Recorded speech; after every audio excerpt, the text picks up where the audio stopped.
Assalamualaikum warahmatullahi wabarakatuh. Baiklah, saya Rahmadini Putri dengan NIM 2119055.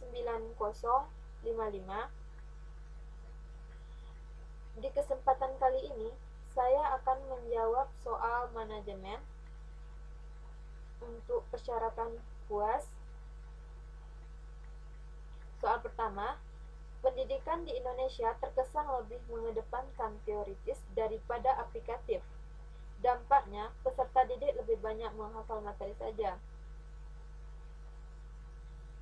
Menurut saya, manajemen yang seharusnya diberikan kepada peserta didik itu juga harus adanya contoh dan praktek supaya mereka tidak hanya mampu memahami materi secara komprehensif, tetapi juga mengaplikasikannya dalam kehidupan yang nyata dan melaksanakannya dengan sehari-harinya.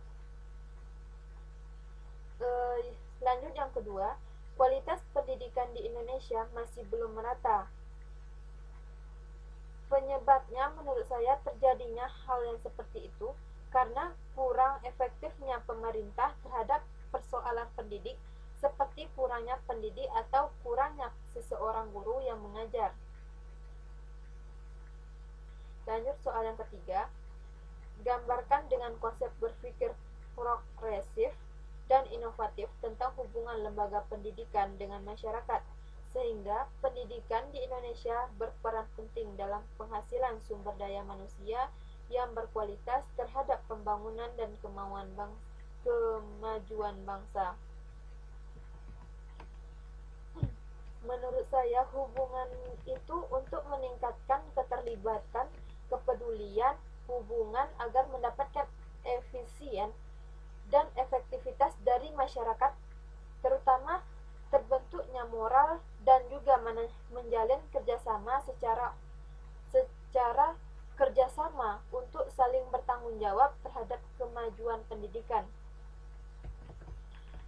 Lanjut yang keempat, selama ini kita lihat pengaruh kepemimpinan dapat memperkuat proses manajemen pendidikan yang tidak lepas dari visi misi yang disusun dan dilaksanakan dengan baik.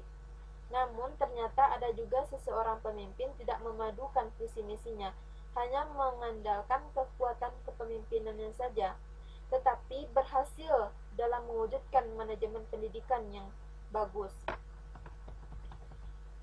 Pandangan saya dengan hal tersebut tidaklah buruk. Menurut saya itu baik. Mengapa saya katakan begitu? Karena walaupun ia tidak memadukannya, tetapi dia lebih mengutamakan kekuatan kepemimpinannya dan bukan keberhasilan dalam mewujudkan manajemen pendidikan yang bagus. Dan dia juga tidak menghalalkan cara yang licik, tidak punya kepedulian, ingkar janji, dan tidak melepaskan kesalahannya.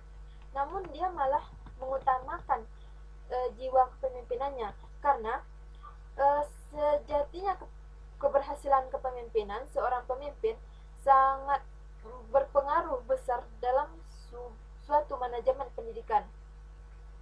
Lanjut yang kelima, dalam situasi lingkungan yang penuh dinamika, manajemen pendidikan harus bisa menciptakan pelayanan yang memuaskan kepada peserta didik, orang tua, dan masyarakat.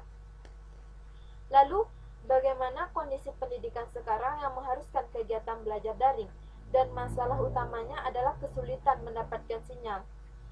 Alhasil, peserta didik tidak bisa belajar maksimal, sementara pemerintah juga sudah mengupayakan bantuan kuota internet. Padahal salah satu prinsip utama supervisi pendidikan adalah bukan mencari kesalahan, tetapi mencegah kesalahan. Sebagai orang terdidik, bagaimana pandangan Anda mengenai hal ini? Dan apa yang bisa saudara kontribusikan melalui pemikiran bahwa saat yang bersamaan dengan kondisi pandemi ini, pendidikan masih bisa bersaing secara efektif dalam konteks lokal, nasional, bahkan global?